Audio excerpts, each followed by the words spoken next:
Hey guys, thanks for joining us for this 125th episode in Season 2 of Good Questions with Cameron Dole.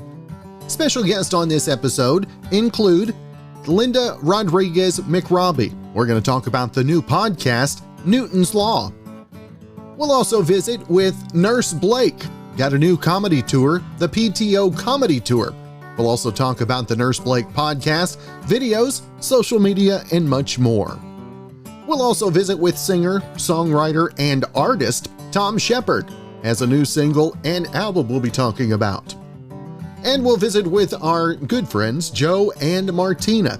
Got a new EP, Easy to Love, has some new singles. We'll go through each of those tracks on the episode. Of course, if you would, please take the time to subscribe, comment, leave some feedback, check out the shop, and share with your friends. Now, we all know Bob Ross as that gentle joy of painting guy with a soothing voice and comforting afro. But apparently there's some kind of dirty secret behind the scenes that we did not know about. And it will be revealed in the new Netflix documentary, Bob Ross, Happy Accidents, Betrayal, and Greed. Netflix released a 20-second clip yesterday that says, quote, "We want to show you the trailer for Bob Ross, Happy Accidents, Betrayal, and Greed, but we can't." Then an unidentified voice says, quote, "I've been wanting to get this story out for all these years." Now, the movie hits Netflix a week from today. Bob died of lymphoma in 1995, and he was only 52. And by the way, I refuse to believe that Bob Ross was some kind of evil scumbag behind the scenes. I mean, it has to be about the other people being jerks, either to him directly or in their handling of his legacy after he died. Got another new podcast to talk about Newton's Law, and it's going to be a little different than you probably think. We've got Linda Rodriguez-McRobbie with us today. And first off, Linda, I appreciate you taking some time to be on the show. Oh, thank you so much for having me on. Now tell us where the idea for Newton's Law, and I guess give us kind of how Newton's Law is different than what people are actually going to think whenever they hear the name. So Newton's Law is about the strange, incredibly unexpected second career of Isaac Newton. So we all know Isaac Newton. You know, he's laws of gravity. He's this sort of paragon of the scientific revolution. And he's really the guy who kind of lays the groundwork for the Enlightenment and kind of everything after that. But what most people don't know is that for the second half of his life, and pretty much, the last 35 years of his life, he was involved. He worked for the Royal Mint. And for part of that time, he was the warden of the Royal Mint, which basically made him a cop, a police officer, a detective, tracking down counterfeiters and coiners. And what was maybe for you, Linda, what was the aha moment that you were like, we've really got something here? Oh, I think it's just the idea of Isaac Newton, which, I'm picturing Isaac Newton in my head with this like big silver wig on his head and, with an apple and all of that stuff as a detective. And the things that he did were, he was basically running policing operations. He was coming out, he was finding informants. He was meeting people in pubs, and he was, getting people in jail and either keeping them there while they gave him information or getting him out. I mean, he was maybe a little bit less due process than probably was good, but, he was really working things in a way that, are almost modern. And it was also just, it's Isaac Newton as a cop. Who knew? I mean, it sounds almost like a bad movie. Like it sounds like, Isaac Newton as you've never seen him before kind of thing. But it's basically that. And this was a story that came to us through a producer who was at iHeart, who'd found this book, a great book by a guy called Tom Levinson, called Newton and the Counterfeiter. And it's about this story. And I would definitely recommend that book. But yeah, I mean, it's just, no one I know ever knew this. Most people, I think, don't even know that he worked at the Royal Mint for as long as he did. And it also has a bit of a twist in a little Sherlock Holmes type feel. He had a kingpin that he had to deal with as well.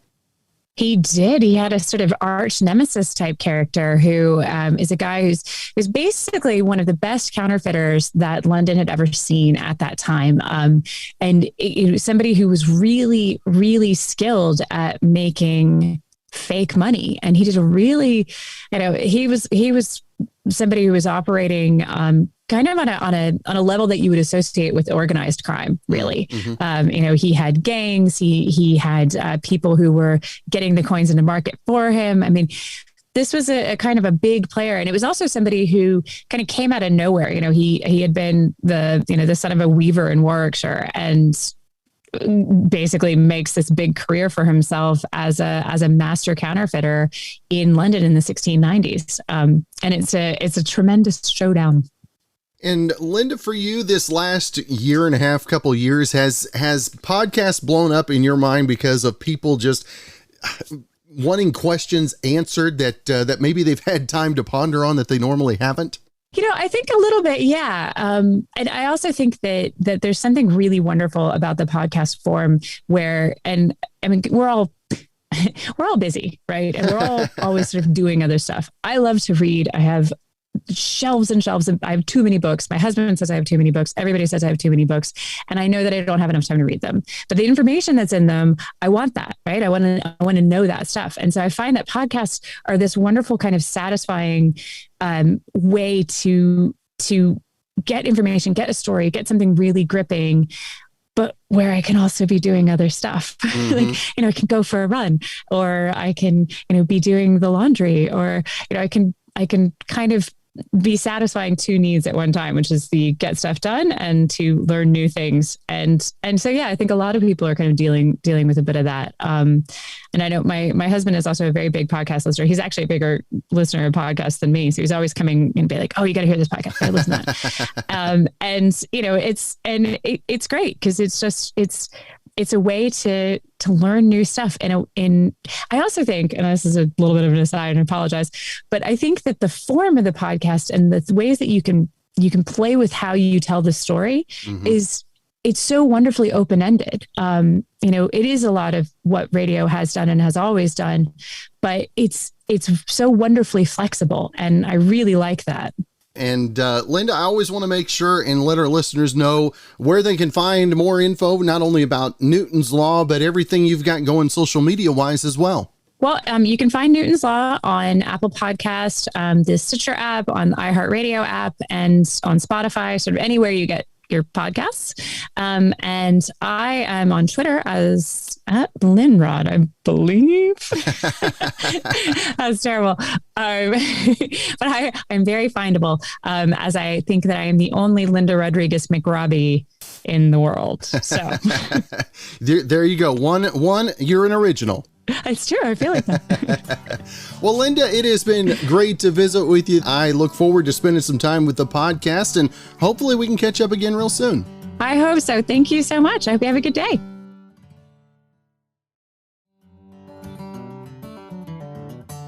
Now, if your Girl Scout has been spending her summer days putting in long hours at the lab, we now know why.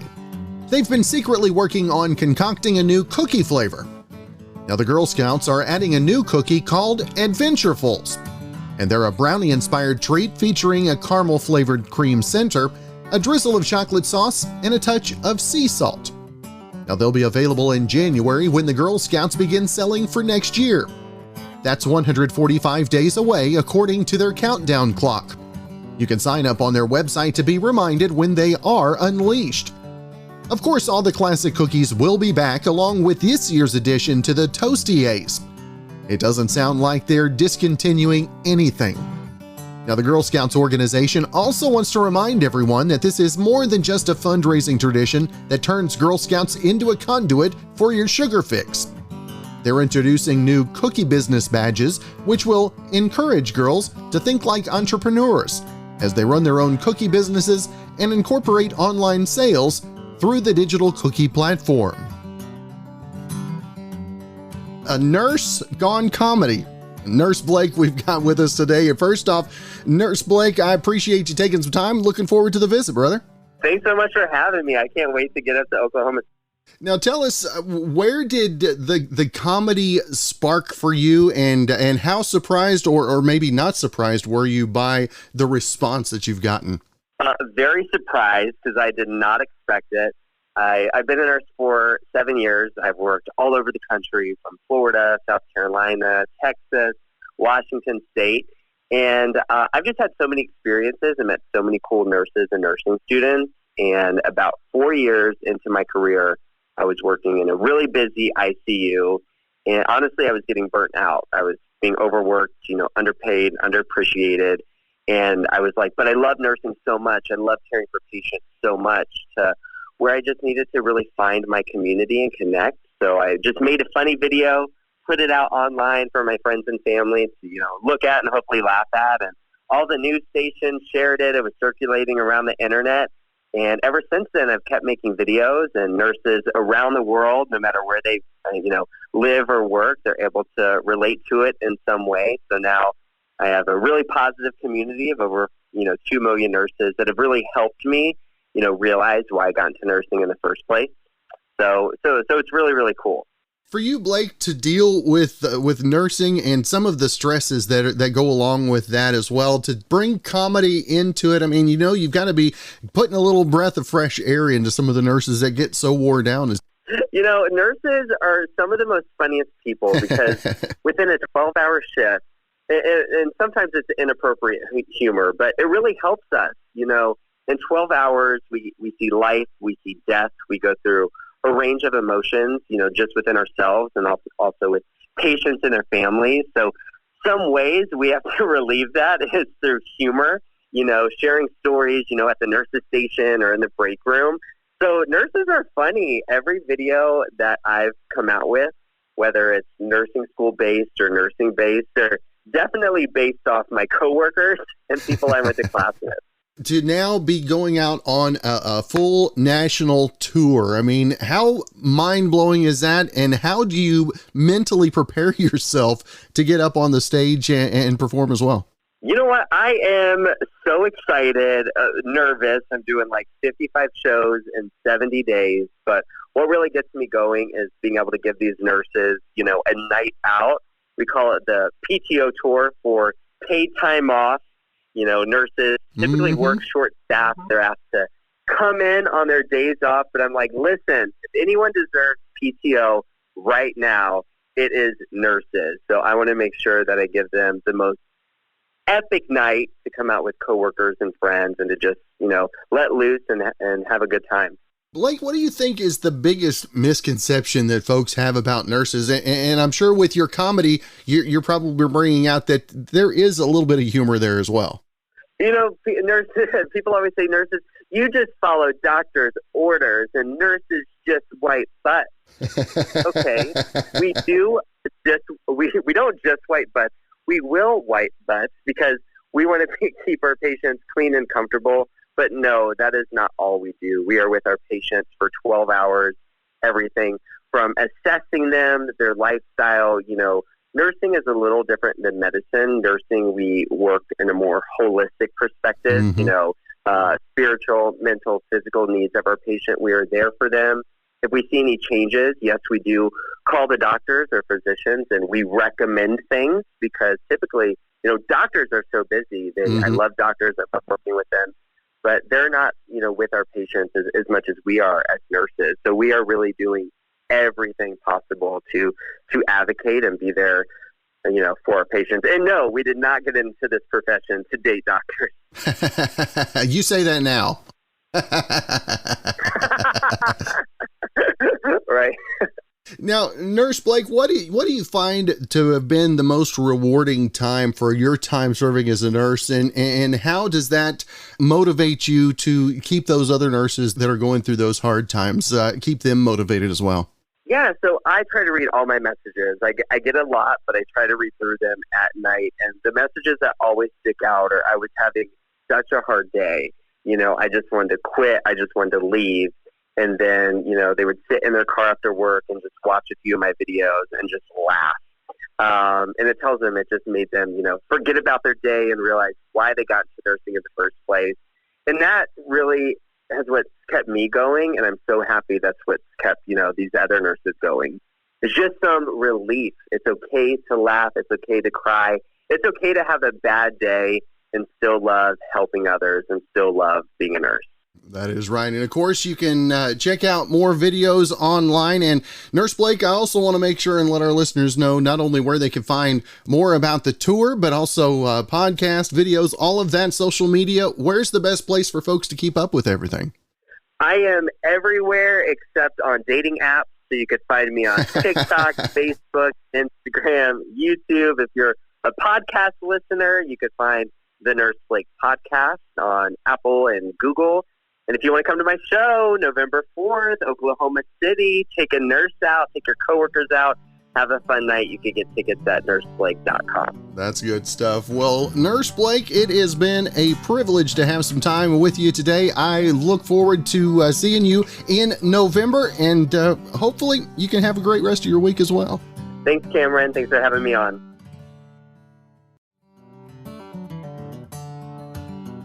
Well, Adidas is releasing a shoe inspired by The Simpsons' next-door neighbor, Ned Flanders.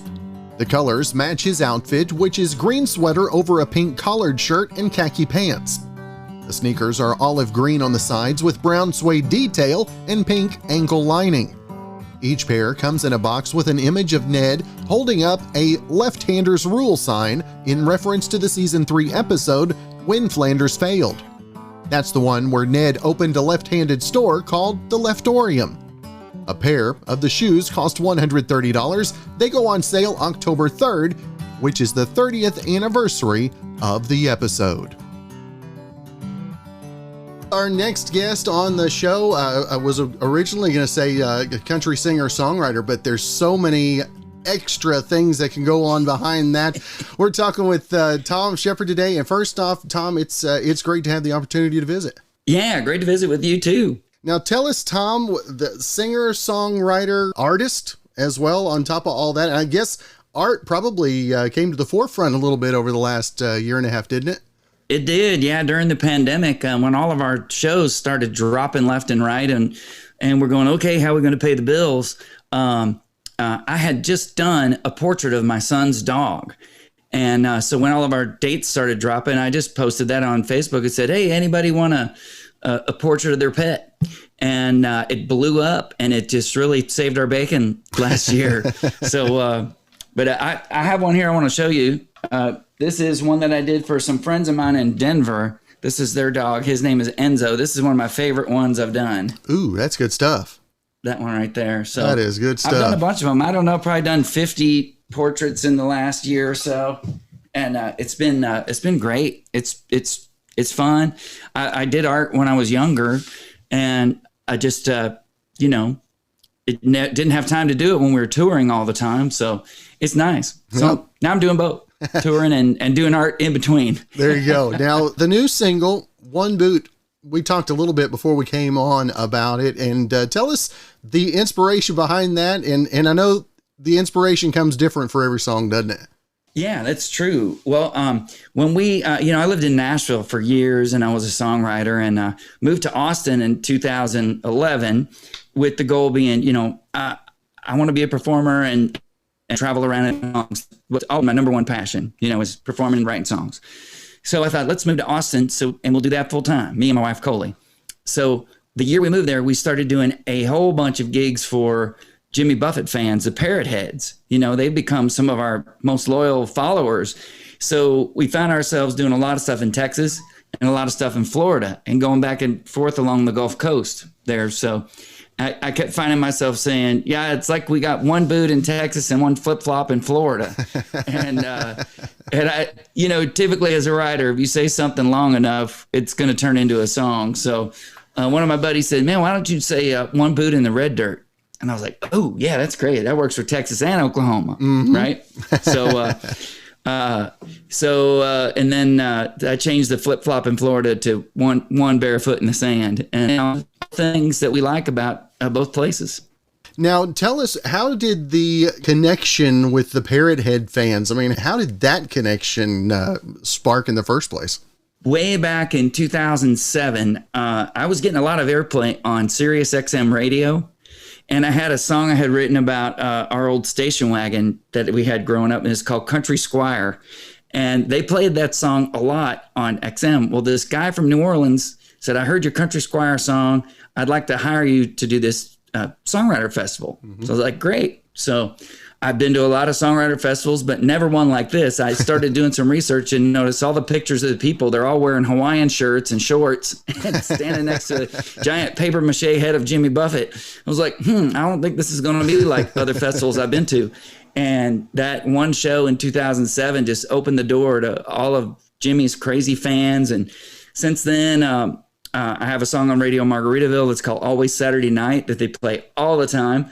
And I ended up being in a movie that's on Netflix called The Parrot Heads Documentary. And I'm in it with Jimmy Buffett. How crazy is that when you started out? I mean, obviously, you didn't fancy yourself being next to Jimmy, did you? No, but I've said before, though, I feel like he's always been tapping me on the shoulder. It's like when I was in college, I was in a duo with a guy, and we would play around the campus at George Mason University. And the only songs this dude knew was Jimmy Buffett songs. He didn't know anything else. So, like, I'd play my stuff, and he'd play Jimmy Buffett. And but that's where I learned all those songs. And then over the years, he just kept showing up, So, but I mean, I found Jimmy Buffett is a great, great songwriter and brilliant, entrepreneur. But he's the songwriter first. So that's the thing. He likes to have fun. And I think, our people in the Parrothead world and our people in the Texas music world, they have a lot in common, they love songwriters. Yeah. They like guys that tell stories and sing songs. So we started a music festival about 5 years ago that's called the Lone Star Luau, where we bring all that together. We have Texas music artists, we have Nashville songwriters, and then people that do Jimmy Buffett type music, which they call trop rock, right? Like tropical rock. So that's happening in February in Lake Conroe, north of Houston, at the Margaritaville Lake Resort. So it's called the Lone Star Luau. Yeah. Now, where did the interest in these festivals? When did you first get invested, I guess I should say, into the festival market? Well, man, a long time ago, in Nashville, they do a thing called Tin Pan South, which is like a week-long celebration of songwriters. And then there's another one in Gulf Shores at the Floribama that's called the Frank Brown Songwriter Festival. And going to those, I always just love going to those and hearing all the songwriters tell the stories behind their songs. And so, and then, came to Texas and started going to Music Fest, in Steamboat, and same thing. And then Larry Joe Taylor Fest, all of those events, I thought I would like to put on my own event. I would like to put on an event so that I can make people feel the way I feel when I go to all those ones I just mentioned, So, cool. So it's been great. We started another one in Florida. It's called the Palm Coast Songwriters Festival. That happens in May. And there's a new one that we're starting up this September in North Idaho. That's called the Sandpoint Song Fest. And so we're getting all the plans for that one together as we speak. That's pretty wild. Now, the songwriting for you, was that your best method to get the name out there to begin with? I mean, I know you always just think about the singer, but the songwriting, I think, is what gets your foot in the door more than not, right?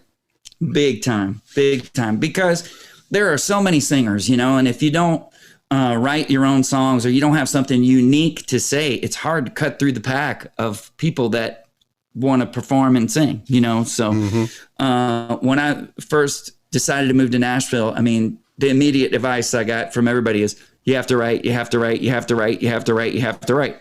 And it's true. And it's been great. And people ask me, what do you like better, writing or performing? And I like to say performing songs I wrote. Sometimes the songwriting can be a lonely job. Sometimes it's you have to kind of get away sometimes or to get the good ones out. It's the homework part of the business, but it's fun too. But I love it. I mean, the songs are that's the fuel in the tank that fuels everything else. If you don't have great songs, it's hard to have a career. Yep. Now, who are the songwriters that inspired you early on and kind of maybe mentored you, helped you along those rocky roads in the early going? Oh man, there's just so many guys in Nashville that that were great. There was a guy named Will Rambo that he was the first hit songwriter I ever wrote with. And he gave me a shot. You know, he's like, I like you. I like what you're doing. And he wrote songs and helped me kind of steer them, you know, the right way. And then I got my first publishing deal. And you know, I like to tell people, you think you hear no a lot before you have a publishing deal. Once you get one, then you hear it all the time because, you know, you're in every week and they're going, nope, nah, not that one. Nope, no. Oh, that one's good. Nope. So, but it's like boot camp, you know, and it really makes you a better writer. I'm glad I've been through it. How does that work? I know that I know several folks that are songwriters. How does that work whenever you go? Are there those days that you just have complete inspiration block? I mean, how do you work through those days? Yeah, you just show up and you hope that your co-writer showing up has a good idea. I got a chance to write with a great songwriter named Leslie Satcher. She wrote the song Troubadour for George Strait. Big fan of hers. And I went to go to write with her and I didn't have anything. I was just spent, you know, I had used up all my ideas the week before. And she showed up. She's like, Thom Shepherd, you better have an idea because I don't have anything. And I'm like, oh, great. So she said, well, tell me what's been going on in your life. And I said, well, you know, I was visiting these friends of mine this weekend and they have this awesome house and this barn with horses and all this stuff. But, you know, they're getting older and they're having a tough time taking care of everything themselves because it's hard on them because they're not spring chickens anymore. And they're thinking they're going to have to sell it, you know, because they just can't manage it all. And, but they're thinking about simplifying. And she said, ooh, I like that. What if we simplify? And so we wrote this song called Simplify. And it was a single of mine a few years back, you know, about people downsizing, but setting themselves free basically from all their financial entanglements so they can have a better life. Mm-hmm. Now, for you, is the latest song right for you? Is that your favorite? Or do you have some past songs that you wrote that are still all-time favorites for you? Well, it's like they say, that songwriters always, their favorite one is the one they just finished, you know? And I got a few new ones that I've been working on this weekend I'm excited about. One's called Adios, Texas, and it's about halfway done. And another one called Hummingbird Feeder, and another one called One Pair of Jeans. It's the follow-up to One Boot is One Pair of Jeans. Different story. But I think probably the couple songs, I mean, obviously, you know, your hit songs kind of define who you are as a writer. And, you know, Writing with Private Malone was my first hit, and it's still one of my favorite songs that I've written. It just has so much story packed into those 4 minutes. And but aside from that, it's affected so many people's lives in the military. I mean, I've been on a lot of military tours. I've been on 10 of them overseas, and I could tell you stories for 2 hours about stuff that's happened because of that song, but that one's very special. There's another song that I wrote called The Only Way He Knew How. And I think you can find it online as A Father's Love, The Only Way He Knew How. And it's a song that's about my dad and my co-writer's dads. And that one has also touched a lot of people, you know, about the dad that didn't say I love you, but you knew he did because of all the things he did for you. Yeah. And it's been recorded a couple times. It was out on a guy named Bucky Covington, but unfortunately in the midst of it being out, he lost his record deal and his record label shut down. So, but I still feel like that song's going to find a home someday with somebody because it just resonates with so many people. That's right. Now, how did your songwriting this last year? I mean, I know you had art picking up some of the work for you. How was the songwriting changed over during pandemic? How has maybe the mentality of the songwrite changed for you? Well, you know, when you live in Nashville and you're doing it for a living and you're getting paid to be a writer, you know, it's your job to come up with stuff that's going to make the company money, right? Right. So, and I haven't had a publishing deal in a few years now, and it's really such freedom because I'm writing stuff I'm not writing to try to pitch it to somebody else. I'm writing it for me. Like One Boot, that's me and Coley's story. That's what we do. That's our life. I have another song called Alabama Touched the Gulf of Mexico. That song, I couldn't pitch that to another artist because it's too specific to me. But I love having those kind of songs to perform live because it shows people a little piece of me and what I'm about and where I'm from and all that. So I love it. So over the pandemic, wrote some songs. We spent the winter up here, and we're in North Idaho, and I spent the winter doing pet portraits, skiing my ass off, and writing some songs. So I wanted to write some stuff about up here. So the big thing in North Idaho and Montana is huckleberry. It's huckleberry lemonade, huckleberry vodka, huckleberry jam, huckleberry syrup, everything. So I wrote a song called Huckleberry Lemonade that's kind of about being at the house here in Idaho. And then I wrote another song about I want to live on a lake, because our town is on a big, huge lake called Lake Ponderay. And then wrote another song for the new project called Running Out of Summertime, which is about crossing that bridge over the lake and kind of going, man, it's warm today, but any day now it's going to get cold, you know. So and you get a little bit more of that in Idaho than you did in Texas. Oh yeah, the weather here is phenomenal. It's great. Like today, I think it's 59 or 60 with the sun shining, and I'm sure it's a little hotter where you are. Yes, I don't think we're going to hit 100 today. We're overcast and all that, but yeah, we'll be close to 100. I promise. Yeah, the cold. I wouldn't like the cold, but it doesn't bother me. I like skiing. If you have the right clothes, you're good to go. Yeah, right. Because you can always put more on. There's only so much you should take off. This is true. It's great though. My son is 17 and he lives about 3 minutes away from us, and we get to see him, a few times a week now. Whereas before, when we lived in Austin, I would only get to see him, every couple of months. So it's great. He'll call me up and we'll go get lunch or, work on his car, or go fishing, whatever he needs. That's good stuff. Well, I keep seeing you leaning over that guitar. I didn't know if you were interested in playing anything today. Well, I can. I didn't know if that was part of the deal, so I just came prepared. If you got a guitar, I'm always willing to listen. All right. Well, you want me to play the single or something else? Play the single. That'd be great. I'm excited. It's so great having new songs to play. It's like having new toys at Christmas time, I like to say. So.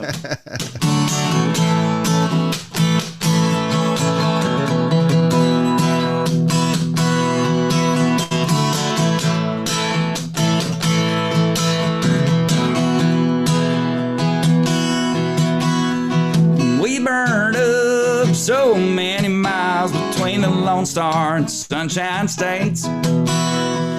People ask us, which one do you like the best? Well, man, it's really hard to say, 'cause we got songs about cowboys, we write songs about the beach. We ain't just one or the other, I guess we're somewhere in between. I got a shiner in my left hand and a land shark in my right. Ain't nothing like a Sarasota sunset or a South Padre Saturday night. Paradise to me is somewhere between a steel guitar and a steel drum band. One boot in the red dirt and one barefoot in the sand. Let's go.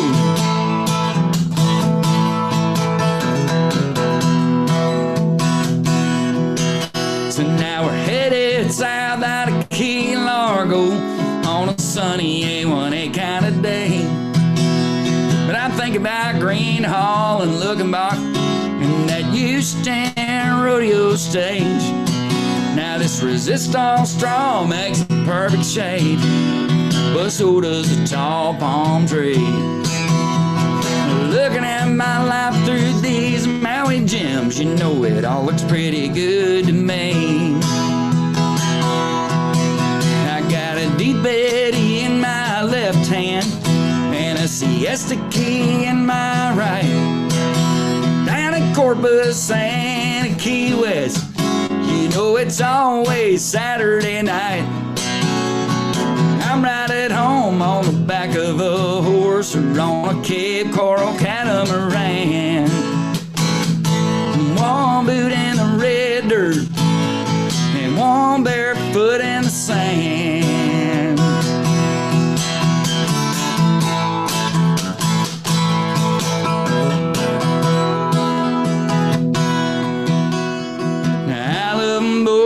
but you know you can't be two places at one time. I think the perfect compromise is that Texas Gulf Coast line, with a margarita in thy left hand and some Tito's in my right.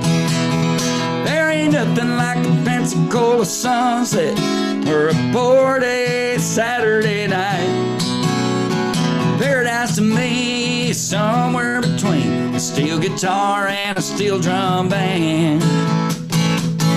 One boot in the red dirt and one barefoot in the sand. It's that coastal combination that makes me who I am. One boot in the red dirt and one barefoot in the sand.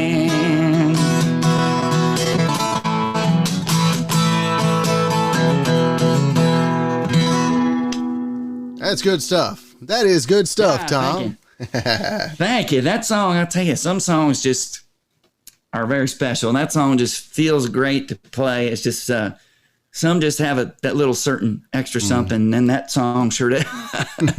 Now, Thom, how much different are the crowds that you've noticed since things have opened up? I know things are starting to kind of taper off a little bit. Some, but how much difference do you notice in the fans?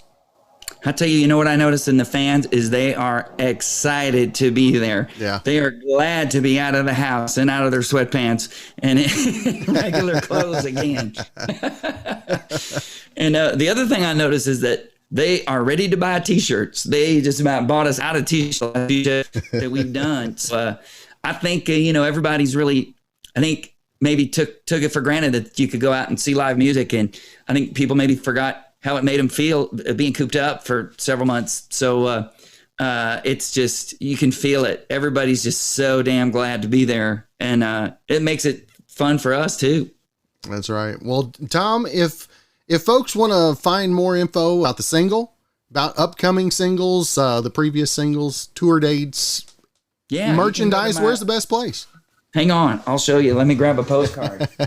Since we're on video. There you go. This is how you spell my name. It's probably backwards, but it's perfect. THOMSHEPHERD. One Boot is the new single. It's out now.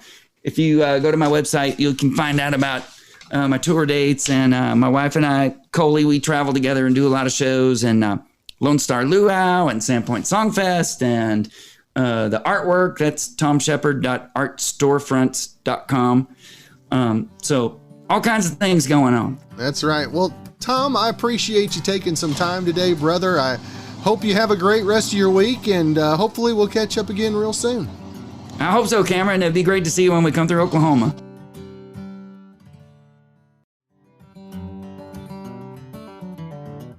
Now, do the people in your household settle into the exact same spot when you're at the kitchen table, maybe watching TV, or just lounging around? In a new survey, 2/3 of Americans say they do have unofficial, assigned seating in their homes. And most of those people say they're very passionate about their spot. In fact, 55% would feel uncomfortable sitting anywhere else. Now, a lot of that is probably just routine, but 63% say they actually associate positive memories with particular areas or pieces of furniture. I mean, I can see it now in 2052. I remember the pandemic of 2020. I sat on my butt in that spot on the couch and watched thousands of hours of Netflix to the point where I didn't even know what month it was outside. Yeah, the memories, you can already see them. Now, the numbers are backed up by another recent poll where 63% of people said that when they eat dinner at home, they generally sit in the same place. Only 18% said they did not. Now, 14% said they either don't have a table or they don't have anyone to eat with. Not to needle those poor folks, but even if you're alone, you can still have a spot where you always sit, right? We were talking about this before we came on. We've known each other for a few years. And I think we've talked on the phone, we've texted, we've hit each other on Instagram and all that, but this is the first face-to-face with Joe and Martina, and Guys, it's got to be worth the wait, right? That's right. We're sure hoping. We're sure hoping. It's great to see you, Cameron. We're happy to be here. Now, this we're going to talk about the new EP, Easy to Love, and I know, Joe, you've been spending a little bit of time in a production room, in a studio, I think. You've been doing some producing. I know the EP is out. Tell our listeners just a little bit how excited you are to have the EP now. Yeah, I mean, it's really exciting to finally have it out. To be honest, we've been sitting on it a while. And I'm not exactly sure why we sat on it as long as we did. We just, we're busy with other stuff. And I think we were kind of hoping to be able to play some shows after it came out. So we kind of waited out, some of the COVID stuff to hopefully be able to play these songs live, which we have. The last couple weeks, we played a couple shows and got to debut all these songs live. And it's been a really great feeling. And we recorded this during quarantine. All the studio musicians recorded their parts at their own studios, and we recorded our parts at our home studio. And it was just this really fun collaborative thing. And it's awesome. It's an awesome feeling to now, like, people can actually listen to it. It's really cool. Now, how much have you had to learn, Joe, over the last 18 months with everything being remote? And you talked about the studio musicians doing it and sending it in. I mean, how much have you had to up your tech game? Surprisingly, not that much. There's one new thing that we started using during this, and it's called audio movers. And basically, I can put, whoever the studio musician is can put like this plug-in on their output, and I can actually listen to them in real time in my own studio while they're tracking their parts. And I can comment and say, like, try this, try that, blah, blah, blah, Let's cut that one out. Right. So that was a new thing this year that we hadn't, none of us had used. Honestly, 2020 is what kind of opened our eyes to it. And it's funny. I think it's changed our workflow forever. I'm not saying we're never going to get in the studio together ever again, but we've got a pretty good little workflow going on that we discovered in 2020, and it's been cool. I'm definitely cool with technology. It's been good. Now, you talked about getting out and playing the live show. I mean, was there a little rust? Was there just a little bit of rust? I feel like, yes, definitely. Just like anything else, if you're getting back into the gym, if you're just getting back into the habit of being outside of your house, whatever it may be for you individually, but definitely for us. But then in our case, I feel like the adrenaline and the passion really kicks in, and you don't feel it until like 2 days later, and we've learned, we've been doing this together for 13 years that, like, maybe you should drink a little bit more water before you play a show, like 24 hours in advance, a little emergency here, little vitamin C packets. You just learn to get in your own groove. But definitely we had to shake a little bit of the dust off. But no big deal. No big deal. Like I said, the adrenaline, the passion, the drive, the fans. Anybody that's ever been to a concert of 10 people to 40,000 people, you know what I'm talking about. And that's like, I get goosebumps just thinking about it right now. The energy of it, the energy and excitement of it definitely made up for any little flubs we would have made from being rusty. Now, I loved asking people during the COVID and during the pandemic and the shutdown, I loved asking people what they missed most about the stage. My question for you guys is, what did you see on the stage that you had forgotten that you missed so much? Oh, great question. I don't know if I've ever, wow, I love that. For me personally, because I love the stage. Joe can sit in the studio, no windows, all day, every day. I don't know how you do it. Me, I'm like, put me on stage. I need to run around. I need to interact with people. And honestly, it was the raw emotion for me. I think that, especially country music, we move people from the top of the emotion train to the bottom, and we'll come back up, and it's a journey. It's always a journey. And yes, we got to experience that. And thankfully, this is the positive side of social media. And that's how we were able to interact with our fans. But it's different. That face-to-face contact, that energy that you can feel through the air. I don't know how to explain it, but God, the universe puts it out there, and it's incredible. And nothing compares to that. And I know that a lot of big artists talk about it. Garth, Kenny Chesney, you know, that there's just, and then like I said, I can get goosebumps just talking about it. And it's just, I didn't realize that that's what I missed. And the Zooms were great and the Facebook Lives, but you've got to also think on our end, we can't see everybody. And sure, the comments would fly through and you're trying to keep up. I think that was the thing we had to learn technology wise. We had to step up our game for that. But then to see the faces, the smiles, the sparkle in the eyes, the tears, the cheersing beers, even, like, I didn't know how much I missed that. And it makes me like, it was the spark that was not there in social media. So it's great to be back. Yeah. So let's keep it going. Absolutely.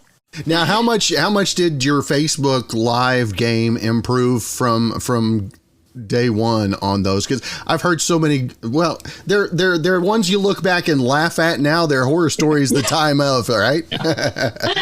Yeah. I say our game improved a lot. In fact, you know, we had a few people that would watch like every single one of them.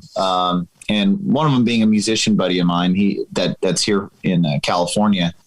And, he would send me texts just like, dude, like, you guys are sounding amazing. Such a huge difference between, you know, Facebook Live 1 and this one. And I mean, I don't go back and listen to them. I have this weird, believe it or not, being a producer, you'd think I'd be able to go back and listen to stuff, but I have a hard time with it. So I never really go back and compare them, but I know that I felt better about the later ones than I did the first ones. You get more comfortable. I mean, with anything that's out of your wheelhouse or, you know, uncomfortable and you give it a shot, you just get better, you know, with practice and everything. And we definitely felt that. But yeah, I mean, it was like, because you didn't know if your image was pixelated, your internet went out. Like, is this live time? Did we, you know, for us, our time zones, like that was a big thing for us because one of our biggest markets is back home on the West Coast. Well, that's a 2-hour difference from Nashville. And then we're like, wait, which way of 2-hour difference? And, you know, you have to send your mom and dad the text message, hey, that means this time, your time, you know, like, so there was a lot of things that we learned to just really be more engaged with the fans. So it was good. Yeah. So what was the best part of the pandemic for you guys as a couple? Oh, honestly, I want to hear your answer first. Well, honestly, it took away a lot of distractions. And we were able to focus on ourselves for once. And it forced us to not like be obsessed with, I mean, it forced us to not be obsessed with like being super busy all the time playing shows. And I love playing shows and we missed playing shows, but I think there's a lot more to a music career than just playing shows. And I think the year prior to the pandemic, we were hitting, you know, we're playing every gig that got thrown at us, even if it wasn't great. Yeah. And we were just really tiring ourselves out. So I think the pandemic gave us a chance to reprioritize, think about the fact that the records we make, the songs we write, the things that we post on social media are all as important, if not more important than us going out and playing shows. Right. And it also gave us a lot of time to be a husband and wife. You know, when you're just constantly playing shows, you're just like coworkers, you know, and we'll have our little moments at the end of the night, but you're so tired that you just like turn on the TV and you know? So in a lot of ways, it was just all around, you know, I hate to say that it was good, but it kind of, in a lot of ways it was. It allowed us to be really like dive into the creative side again, especially for me. Like I said, when shows were taken away, I'm not like Joe in the sense of going to the studio and like locking yourself in a room and learning all this stuff. I want to be outside and learning. And so for us, we kind of stopped watching the numbers and treating everything like the business. Right. And really, like, we sat down and wrote a song. We wrote one of our now fan favorites, Hometown Summer Nights.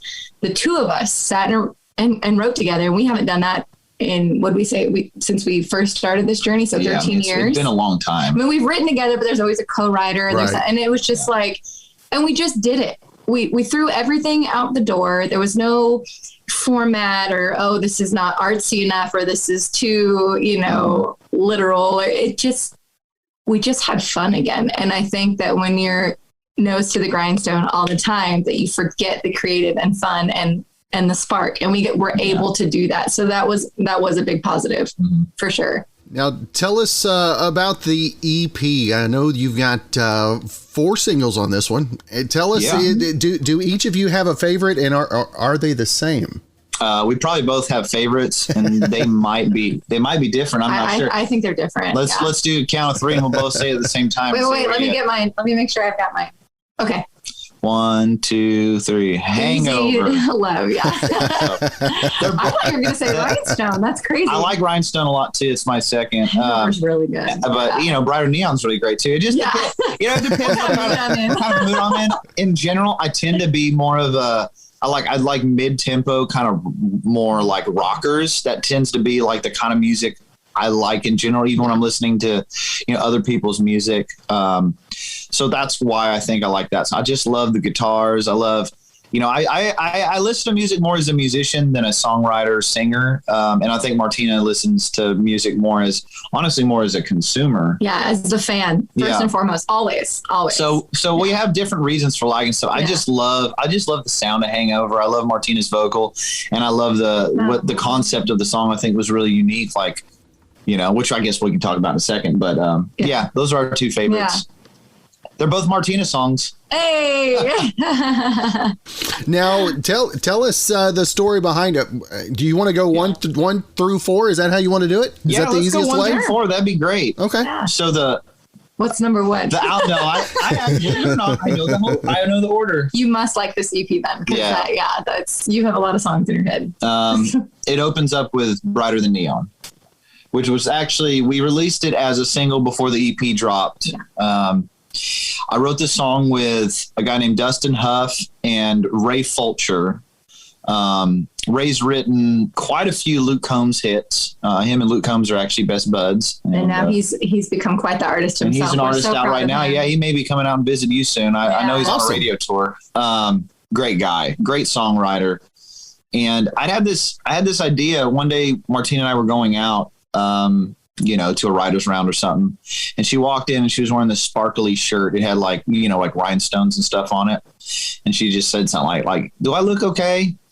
And without thinking about it, I said, baby, you shine brighter than neon. And then I was like, dun, dun, dun. I gotta write that down, And a couple of days later, I had that write scheduled. And I remember being out. I don't know why I always think of melodies and stuff in the shower. I was taking a shower and I thought, rather hear your voice than this jukebox spinning go. Anyways, I had that first kind of half a verse and I brought it in and I sang it to Ray and he's like, dang, Joe coming in with the heat today. And we just sat there and hacked it out. And it took us 2.5 hours or so to write that whole song.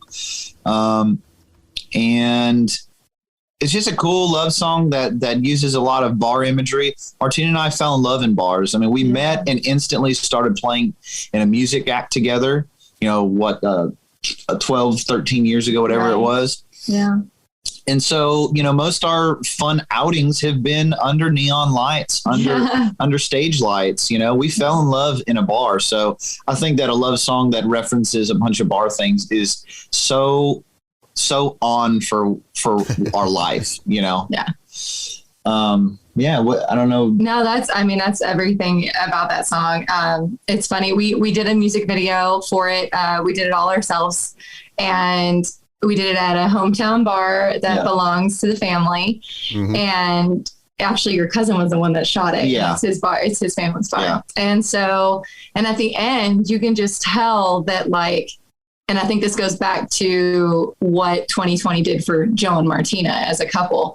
I just lose it. I mean, we're sitting in the bar with nobody there and we're singing along to a speaker, and the track. And at the end, I just start crying because I'm like, it's like you forget what it's really about sometimes. In the hustle and bustle of life, we forget what the true meaning is supposed to be. And I think that it all just brought it back. And that song really just set the level of who we wanted to be as Joe and Martina, and we had a song with John Barry that was out the 1st of 2020. We did the music video 2 days before the world shut down. Wow. And we sent it off to radio without a tour. And it was just like, what do we do? And how do we come back from that? And it's like, let's put the love back in it. Let's do what we know best. Let's share our story. And I think that this song was the perfect lead off for that. Yeah, I agree. That's cool. Now, Joe, I talk with a lot of songwriters. I don't know that I've had a lot of producers that I've visited with. One of the questions I love asking songwriters was music always mimics music and art always mimic what's going on in the world. And you can always see when big things are going on in the world, big changes in music. For you, I mean, the songwriters, obviously they have their thing, but are you hearing things? Have you noticed a difference in the way you hear things in studio? Oh, absolutely. Yeah. I now pick up nuances in songs on the radio. I mean, I can listen to something and I can tell you how they got there now. You know what I mean? Like I can like, oh, that's a doubled vocal right there. Oh, they did this with the background. Oh, the guitar player's doing this. Oh, they went this route with the drums, and it's just so much stuff. And it's, to be honest with you, it's a blessing and a curse, because I have a hard time listening to music now as a normal person. I'm always analyzing it. True. And Martina gets tired. I'm like, oh, listen to snare drum in this song, and I'm like, who cares about the snare drum? Life answer, and I'm like, so yeah, it's definitely changed the way I listen to music and hear music. But it also is very convenient, because if I hear something I really love and I want to implement that in something I'm working on, I now kind of know how to get there. So there's that. Yeah. That's cool. So it all comes with a price. That's right. Blessing and a curse. I use that quite often. I understand there's so many things can be taken either way. Now, absolutely. Track two, Hangover. This is my favorite. I wrote this one with Dan Wilson and Cassidy Lynn, and this was actually my one and only. No. I'm sorry. There's two songs on this album that I wrote during 2020. Yeah. And this was the first one, and it was a Zoom write. So literally like we're doing right now, and it was interesting. I'd only written with these two folks one other time. And, I can't explain it, because it happened so effortlessly. It just kind of fell out. This was an idea I brought to the table. I think we tweaked it slightly, but Martina and I, were hanging out with some friends, and I was drinking seltzers. I don't know, normally, we were having like a day drinking thing, and I don't feel like I ever got super wasted or anything. But I got home, went to sleep, and I woke up at like 5 a.m. with just a raging headache and just felt like crud. and I was like, man, and the thought I had is I didn't even catch a good buzz last night. I feel like this in the morning, like, wasn't worth it. Was not worth it, And I was like, the buzz ain't worth the hangover. Okay, that's kind of cool. And so I presented that to the two, and they were like, yeah, I love it. And at the time too, I have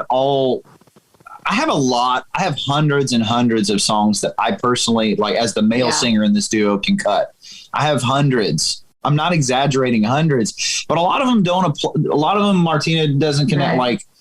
You can't just like turn a song like that into a Martina song. Like, Martina songs are specific, and them when you hear them. And I was severely lacking Martina songs, and I said, okay, if we write this, I don't want this to be a dude song. I don't need a dude song. I need a Martina song. Let's write a song that a tough female singer can sing. Like that was my goal, and I think we nailed it. I thought bringing it in. I can't remember whose idea it was to actually like make it like a story about a couple, and that relationship being like a hangover, because it's like, it's fun in the moment, but then you always break my heart. That's basically what it is. Like, and it's just like drinking. It's fun in the moment, but a lot of times it ends up going the wrong way. So this has my favorite guitar solo in the whole thing. Oh yeah, guy named Saul Phil Cox, who's a session player in Nashville. And when he sent me the track, my jaw was on the ground. I was just like, what the heck was that, dude? So that's the story of Hangover. Yeah. A Hangover. So the next is Rhinestone. And is this one your favorite?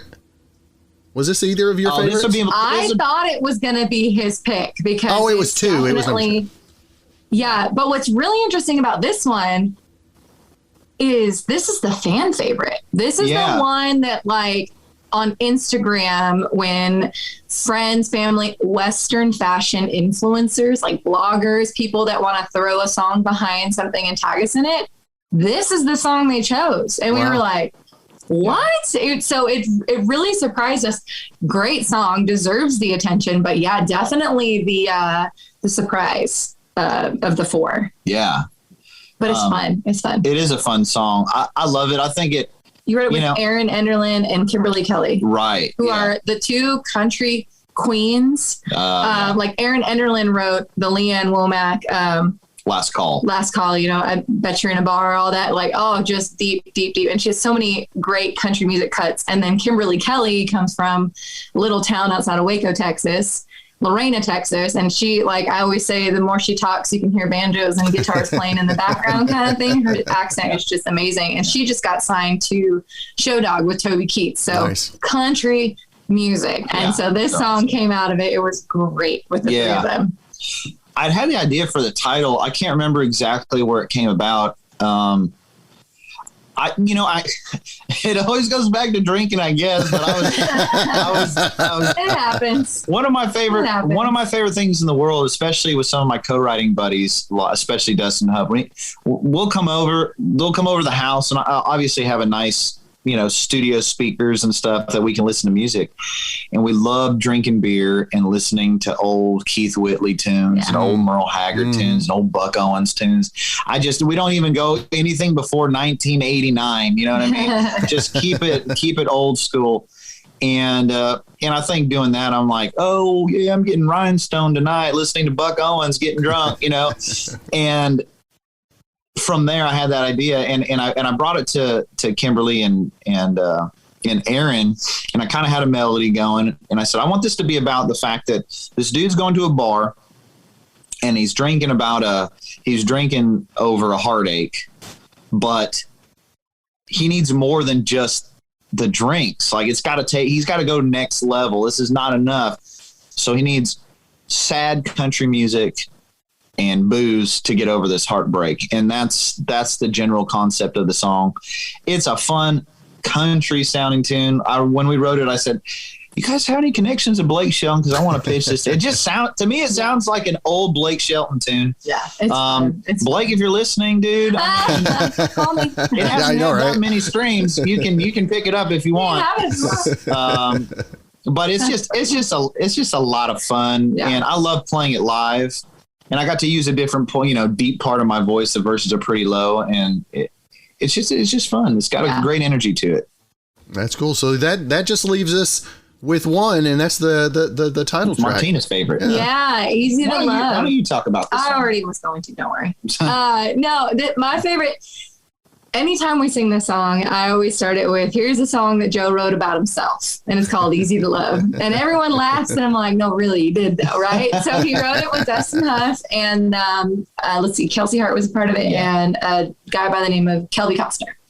So, and it's a funny joke, but kind of honest too, because Joe then comes back with, well, yeah, if I would have waited around for you to write a song about me, I'd still be waiting, because it would be about horses and, where you're from before that would happen. I'm like, all right, you're right. Yeah. But, so, and that's a lot of the times I love when Joe goes in the room, and especially with our friends, and that they believe in me as an artist enough that they'll write a song for me. And I think that speaks volumes. I think that it's such a blessing in itself. I am no Carrie Underwood. I am I am very passionate, and I want to give the fans something that they can relate to.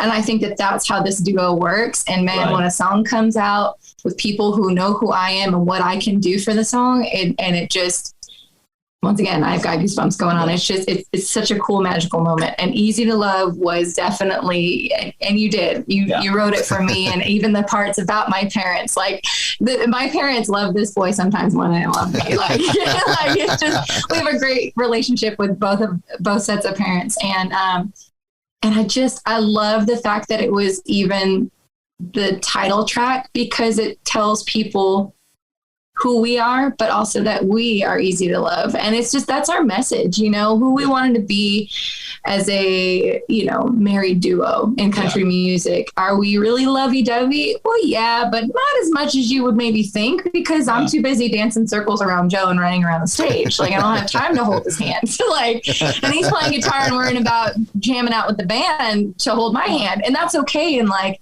you know, just because I don't drink anymore doesn't mean I don't know how to have fun or remember why you're drinking, you know, and we come, you know, we're the couple that started from the bottom, and we know what it's like to roll quarters to go to a concert, to save all year, to get that babysitter, to get and to put on a show for those people who have waited so long for that one night out to have a good time. And I just felt like this song, just everyone can relate to it. There's someone out there that's easy to love and that has made your life a better place. And I think that's country music too. So, and I think that it's just all around is the winner for me. Good job. Thanks for writing that song about yourself. Yeah.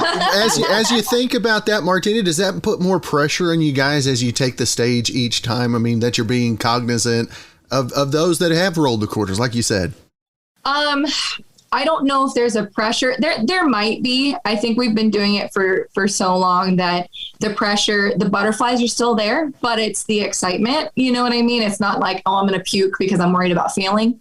But I think the understanding and the respect. So knowing that what they deserve, what fans deserve, what country music fans and the people of this world deserve when it comes to shows and music, when they turn the dial on or they press play on whatever device they're streaming, what they deserve because of their lives and what they do because of been there. Yes, I think that there is some sort of like, all right, I need to level up. I need to, you know, I work out not to be thin on stage, but to put on a good show because those people deserve it. To have the endurance to where I'm not huffing and puffing and because they deserve it. And I think that that's absolutely, maybe there is a little bit of pressure, but not the good pressure. Yeah. Right, I think it's just, it's the respect because I love our fans. I really do. Now, Joe, how long did it take you to feel comfortable writing a Martina song? No, I just figured it out like 6 months ago. He says, I'm still working on it. What are you talking about? Yeah, no, seriously. This guy. It's different. Writing a Martina song is a completely different thing. It's just because, you know, you have to. No, it's just like, you have to get into a different state, different frame of mind, you know? Yeah. I can't really explain it, but I'll say this, like every time that I've gone into a writing room and gone, we need to write a Martina song. Like we've come out with a song that Martina ends up wanting to record, you know? That's true. Very few of our songs. Now, don't get me wrong. Over the years, there have been a couple, like we just had one the other day. It's a new song we're cutting. I actually recorded an entire thing and I was like, come in and do the background vocals on this. She heard the song. She's like, no, I'm going to sing lead on this song. And I literally scrapped everything and started from scratch. Yeah. Because she's like, no, this is a Martina song. And I was like, you're right. Why? Sometimes I just don't think of this stuff. You know, I'm just like, you know, I do it politely, by the way. Yeah, she did it politely. It wasn't. I'm not a bully. It wasn't a bully or a mean thing. And when I heard it, I was just like, duh. Like, you know, it's. And those, to me, those are even more special in a weird way than writing something specifically for her and being like, yeah, that's great. I'm going to record it. I love when I don't mean to write a Martina song and she hears something. She's like, I have to sing that. Yeah. Like, you can't. Sorry, Joe, I love you, but you can't sing that. I have to sing it. I'm like, yes. Like, it worked. I didn't want to sing it, you know? Yeah, no, that's true. I feel that way. Absolutely. Yeah. Well, that's awesome. And again, the EP, Easy to Love. You guys got tour dates coming up. New music also still in the pipeline coming up as well. Joe and Martina, I want to make sure and let our listeners know where they can keep up with all that stuff at. Yeah, so the best way, follow us wherever you are on social media. We're on Instagram, we're on Facebook, Twitter, sometimes TikTok. I'm trying. I don't know. You would think that a musician has rhythm for all those dances. It's a little bit hard, guys. I'm not a dancer, guys. I'm trying. I'm right with you. I have instruments to not dance. Yeah, right. Exactly. To win the girl over a different way. But but our website, joeandmartina.com, it's got everything you need to know, where we're going to be. the latest and greatest when it comes to the music, the videos, streaming, whatever it may be, but just Joe and Martina. And we run all of our own socials. So come join the journey. It's a good one. Write a message. The response is from us. That's right. That's right. Well, Joe and Martina, it's great to officially have the opportunity to have visited and done an interview. Been fans for several years, and guys, looking forward to seeing you face to face back here in Southwest Oklahoma real soon. We're ready. You let us know when. We'll be there. Well, thanks again for joining us for this 125th episode in Season 2 of Good Questions with Cameron Dole. If you ever have a comment, question, anything else you'd like to know, you can hit me up on the contact page at gqwithcam.com. You can also find me on all the socials, Instagram, Twitter, TikTok, and Facebook at gqwithcam. If you'd like to help out in the funding for this podcast, visit our merch store, where we've got hoodies, shirts, tumblers, mugs, stickers, backpacks, and more, gqwithcam.com/shop. If you have a special guest idea, email me, gqwithcam@gmail.com. Well, thanks again to our good friend Brandon Allen for coming up with our theme music. We're going to let him play us out and hope you guys have a great rest of your Wednesday.